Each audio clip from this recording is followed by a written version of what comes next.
Before Tulsa's massacre, there was Hayti, a black city with its own banks, hospitals, and millionaires. White mobs burned it for one crime: black success. This is the pattern they don't teach you. In Durham, North Carolina, 1898, the Hayti district hummed with ambition. Over 200 businesses lined its streets, barbershops with red and white poles spinning, tailors stitching suits crisp enough for Sunday sermons, and candy factories where the air hung sweet with burnt sugar. Cash registers chimed like church bells, each ring a testament to black hands building wealth. NC Mutual Life Insurance stood tall, insuring 85% of black households across the South, its ledgers filled with golden paid in full deeds. Mechanics and farmers' bank fueled dreams, financing 8 out of every 10 black homes in Durham. Families walked Fayetteville Street, their laughter mingling with the clink of coins, the rustle of starched dresses, and the scent of fresh-baked cornbread from corner cafes. Hayti wasn't just a neighborhood. It was a black empire, carved from grit and ingenuity. But whispers crept beyond the city limits. White newspapers fanned flames of envy, their headlines screaming, "Negroes driving Cadillacs while whites starve." Ink bled lies, painting black prosperity as theft.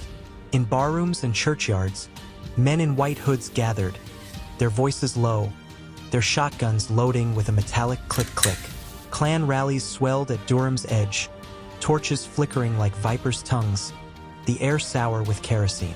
Shopkeepers in white districts met in secret, signing contracts in 1901. Pledges to boycott black suppliers to choke Haiti's pulse.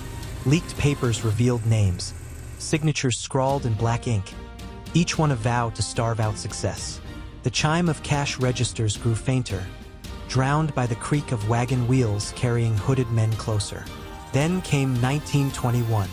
The Hayti district massacre erupted at dusk, October 12th. 10,000 whites stormed the streets, their boots pounding like war drums.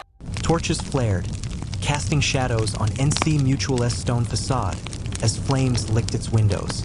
700 homes and businesses, barbershops, pharmacies, theaters, burned in 6 hours. The candy factory's sweet haze turned acrid, kerosene-soaked torches overwhelming the scent of burnt sugar. Golden deeds, once clutched with pride, curled to ash in safes. Families fled, their screams swallowed by the crackle of collapsing roofs. Elijah, a shoeshine boy turned tailor, ran through alleys, his hands clutching a half-sewn suit, its threads singed. Clara, the baker, stood frozen as her bakery's ovens glowed red, not with bread but with fire. By dawn, Hayti smoldered, a graveyard of blackened beams. A child's doll lay in the ashes, its porcelain face melted off, beads still clutched in its tiny hand. The greatest violence wasn't the flames, it was the paperwork after. Survivors, coughing through soot, faced court summons. They were charged riot damages, forced to pay for their own destruction. Clerks stamped, condemned in red ink across deeds, seizing land worth $20 million. $300 million today. Duke University's trustees, faces grim but eyes gleaming, claimed the blighted lots, their pens carving new boundaries. Elijah's tailor shop, Clara's bakery, all swallowed by progress. The chime of cash registers fell silent, replaced by the scratch of fountain pens signing away legacies. Across the South, the pattern repeated. In Elaine, Arkansas, 1919, black sharecroppers dared to unionize, demanding fair pay for cotton picked under blistering sun. Posses, paid per corpse, hunted them through fields. 237 bodies piled up, blood soaking the earth where crops once grew. The Tampa Tribune had screamed before Rosewood's fall, "Negroes must be whipped," words that lit fuses. In 1923, Rosewood burned, its survivors fleeing into swamps, clutching mason jars stuffed with deeds, buried under moonlight.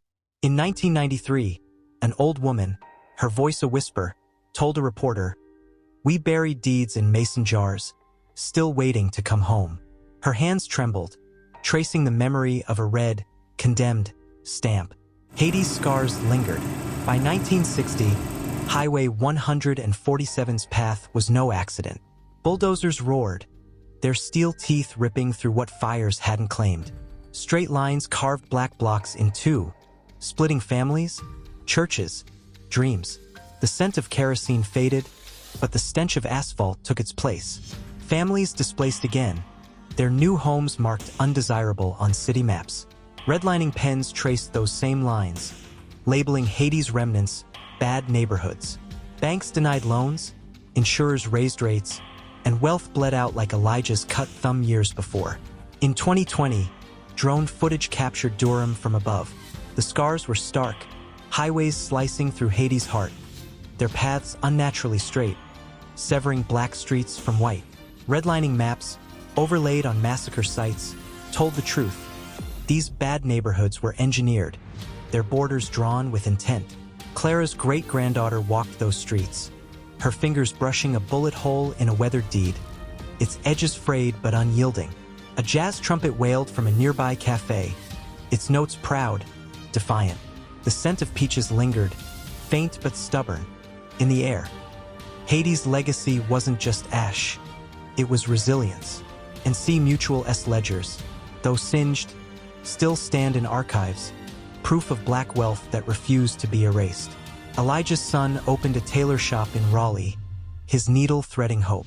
Clara's recipes, scribbled in a flour-dusted notebook, fed families for generations. And in Rosewood swamps, those mason jars still wait, their deeds whispering of a homecoming. The fires burned, the shotguns loaded, the red stamps fell. But Haiti's spirit, like the chime of those cash registers, echoes on, defiant, unbroken,